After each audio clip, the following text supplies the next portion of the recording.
There's no going So you back. can do what you wanna do. You will get enough. You can do what you wanna do.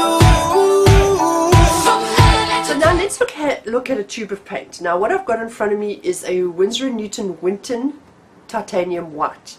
Now I'll run through you what's on the tube and how you can tell what your paint consists of. Now it's oil color. The same will apply but in a very different way to the other paints. So I'm just going to go through the oil one for now. Now this is titanium white made from titanium oxide. Okay, it'll tell you at the bottom here that it's a series 1. Now Winsor & Newton particularly will have series 1, 2, 3, 4 and 5. Their Winton range will just have series 1s and 2s. Now if Winsor & Newton is to be believed, the only difference between Winsor & Newton and Winton is that Winsor & Newton has the full range of colors all through the different series, all different expenses of pigments. The pigment is the expensive part, remember.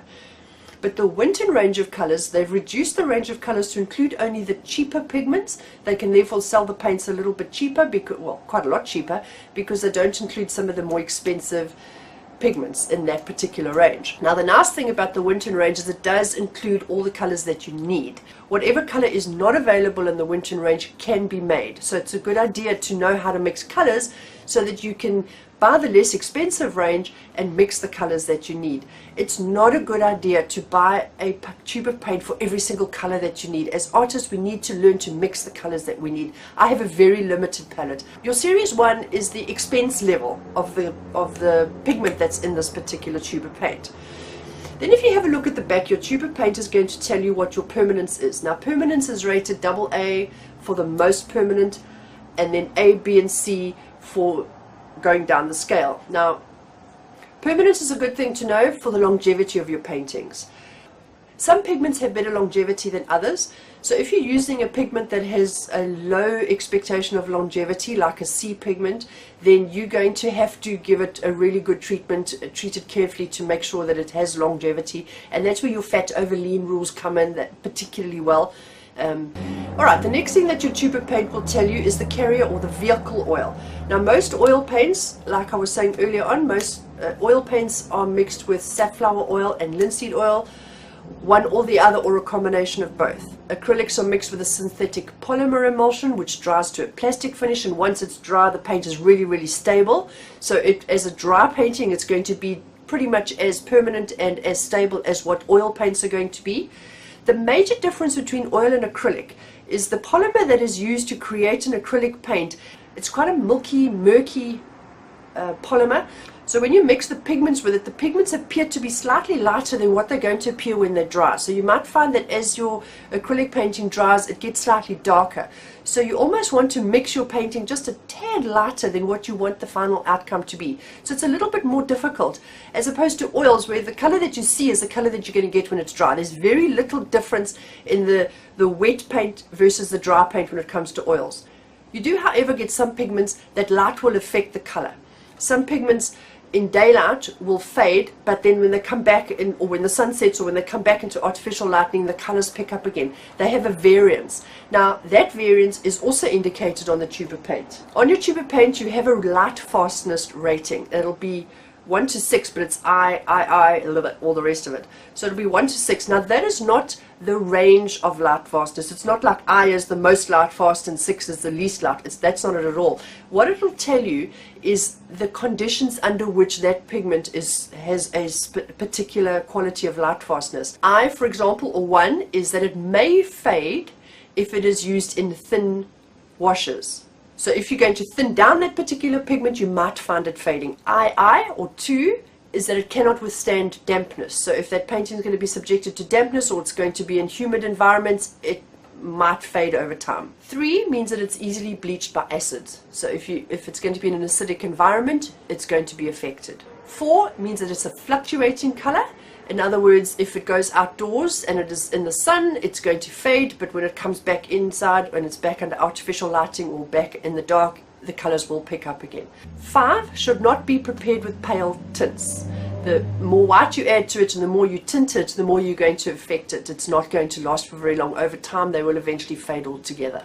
6 has got a really good A rating, provided of course that it is treated with a fixative. So if it's an oil paint, you're going to want to varnish it afterwards.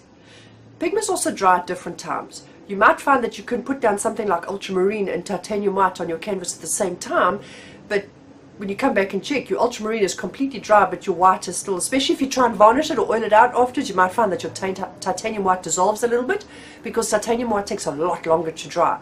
It's one of those pigments that just take ages to dry. There are some blacks that do it as well. There's also some of the denser pigments.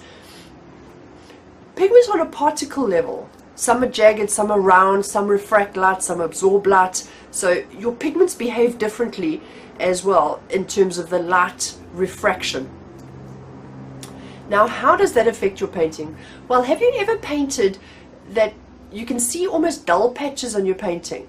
Some patches, and you've used the same amount of oil, but some patches in your painting seem to be more shiny than others, and it's usually some of the browns that seem to be more dull. I know Van Dyke brown is one of them. You paint with a Van Dyke brown and it doesn't matter how much oil you seem to put in it, just seems to be dull.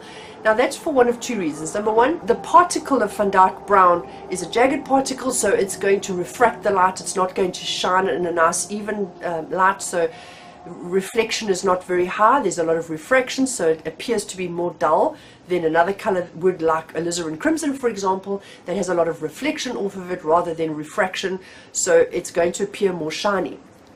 There is another thing that affects the shininess of your paint, and that is what is called sinking. Some pigments are referred to as heavier than other pigments. Now, it's actually not because they're heavy and they sink, because frankly your canvas is vertical, so sinking would mean it goes down. But we're talking about how close they end up to the canvas. Now, what is happening there?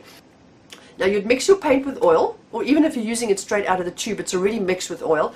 You paint it on, and that layer is going to dry. Now, your pigment is going to dictate whether or not that dries from the outside in or if it dries from the inside out. Now, if it dries from the inside out, what it's going to do is it's almost going to squeeze the oil to the surface, and this is more evident with linseed oil. Linseed oil gets squeezed to the surface a lot easier than something like an alkyd oil would, but as your paint is drying from the back forwards, it's going to squeeze your oil to the top, so your oil is going to be the last thing that dries, so you're going to get a slightly shinier finish on it, or something that's going to dry from the outside in, or dry evenly, where your oil is going to be evenly dispersed, and therefore there's going to be more refraction, so you're not going to end up with an oil finish over the top of it.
So artists, as you can see, I've done quite a lot of color blocking, total lack of detail at this point. What I've done until now is mainly established temperature undertones. You'll see there's a lot of greens and blues in her arm here, there's lots of green in her face, there's a lot of blue and green in her hair. I've yet to do the top. Thank you for joining me and watching, and please really like and share, and I will be back tomorrow with the continuation of this painting. See you then. Bye. That's what you want to do.